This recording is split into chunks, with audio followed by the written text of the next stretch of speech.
Thanks, guys. Great cast on the day. I'm Azale here with Ryu, victorious mid laner, has been putting on quite a show for us. And I wanted to start off by asking you, you had played in Europe in the past for quite some time, and now you've come to North America. What do you feel about the differences between the European LCS and the North American LCS? I think there is no big difference between NA and EU. I think pretty similar. All right, so pretty similar between the two leagues, but Phoenix One, you guys are off to a very strong start so far. You've been playing very well. A lot of people have you as one of the top teams in the league. What are your expectations for the team? How far do you think you guys can go this year? I just aiming for final with our team. So trying to go for the finals this year, and I want to know, you've been putting on really good performances. A lot of people are talking about you as one of the best mid laners in the league, along with the likes of Bjergsen and Jensen. How do you think you stack up against the competition here in North America? I think so far I didn't play against good mid laner. I have to play against Bjergsen and Jensen, I think. Yeah. How do you think you'll do against them when you do play? I don't know. We'll see on Sunday. Okay, I guess we'll find out on Sunday. Thanks, guys. That's it for us. We'll head it over to the analyst desk. You lied to me. There's no desk. Azale, get it right. I've made that mistake myself. Don't worry about it. Cyrene, we're back here to talk about Phoenix One winning 2-0. What do you want to start with? Ryu talking about playing against not great mid laners. Shots fired, Pole Belter. Bang, bang. But actually, Ryu is actually stomping mid lane. I was looking at an interesting statistic that was experience difference at 10 minutes. And he's 400 experience up. He's #1 in the league over his opponents. Ryu is crushing the lane. And that's super early on. So he's actually just forcing people off of 2 waves plus. Right, it's not like you can magically gain more XP. They're getting pushed out. He's getting more from kills and whatnot. So he's really blasting. That's good to see. Ryu, I mean, super solid.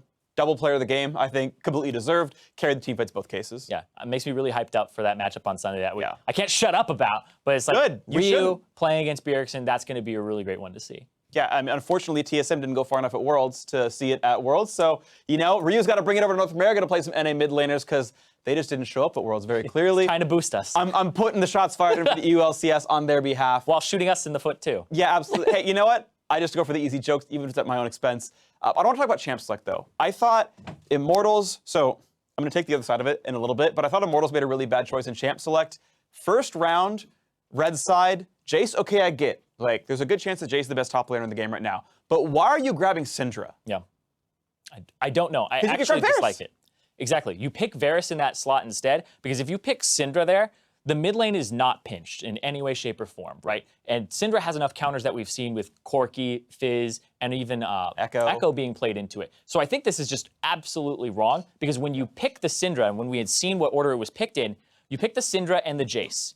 Well, they're going to answer and take the Varus away. Right. But they already have their jungler, they have the Varus, and they have the Corki. So they've matched mid. You let them counterpick mid lane. Exactly. Instead of last picking, the Olaf was grabbed anyway. Yeah. Get your Syndra and then ban away things that are good against her if you want to go for that. And I want to talk about that Olaf pickup because they're forced into that. Because the bans are Lee Sin, Graves, Rengar. And then you first pick Kha'Zix. You're pinched 4 champions already. They get Varus because you don't take it. Olaf is your third pick because you are either picking your AD carry in that third slot or you're taking your jungler. Right. If you take your AD carry there, they pinch jungle and they ban Rek'Sai, Olaf. You're now on your 7th jungler when you have to pick. If you pick Olaf there, they ban Jhin, Ashe, and you're forced onto your 3rd non-lethality Edge of Night building meta champion for AD carry. Yeah. So you double pinch yourself by picking Syndra and Jace. Yeah, you guarantee that you're going to get some role pretty screwed out here, based on the pools. If I want to try to play as though this is smart of them, if I'm going to take their side and pretend it was a good champ select, it's because they want to play Ziggs Varus. They said, okay, game 1 didn't quite work. You know what is working? Flame playing Jace. Great. Let's just play a wave clear team. Let's just play Syndra. Beautiful wave clear, lane priority. Ziggs should be shoving all the time. Wave priority and sick wave clear. Olaf, of all the junglers, actually has wave clear and it's pretty good. Dardoch outplayed Inori, I would say, both jungles. I agree.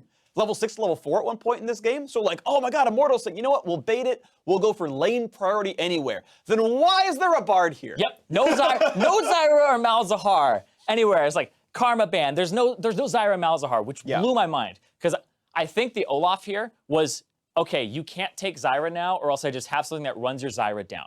So they went with something that has a little bit more Adrian style and healing, but they weren't going to take the Zyra or the Malzahar anyway. So they try to go for something because this composition does not have engage. Yeah. So they have to go with something like a Thresh, like a Bard. But I think Zyra has enough for this composition. I mean, I don't think you need engage, right? If I'm going to look at this team comp, I see two issues. So one is you have no tank killing, right? Notice that every time they're playing a lethality non-crit marksman, you're seeing Corki or you're seeing Cassiopeia, a champion that smashes team fights. And unsurprisingly, Ryu smashed team fights and got double player of the game.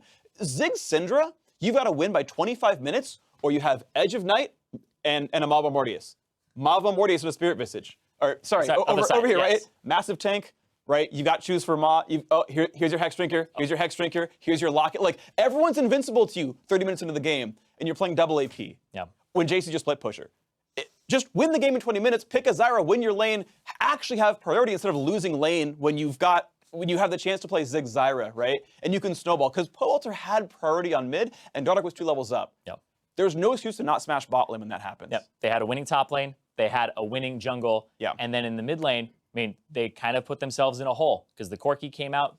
You said Poelter did have priority there. Yeah. But they double pinched themselves by picking the Syndra, and it didn't do them any favors. And Ryu even came out on top getting player of the game. Yep, gonna circle back on that one. Ryu, double player of the game, I think completely deserved. Absolutely wonderful play from him. The Cassiopeia was great. The Corki, beautiful as well. And I gotta say, Phoenix won, deserving of the 2-0. I do think there was improvements from Immortals.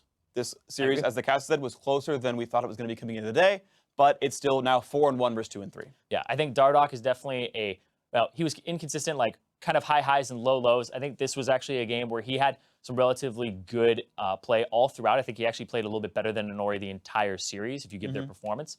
But I have to criticize Cody's-san because the play that got Phoenix 1 to the Baron, both games, the first time and got them the lead, was Cody's-san getting caught. Yeah. Right. And unlucky. Happens. As an AD carry player, of course you're going to say it's unlucky. Only unlucky. All right, that's going to do it for us here. We analyze the game. We'll get our next one up underway in a little bit. We got to take a quick break, but our second match of the day is coming up. It's Envy versus Liquid. It's going to be beautiful. Stay tuned. It's going to be great. And a short time ago, Azael caught up with Envy's bot laner to see how the team is feeling about the season so far.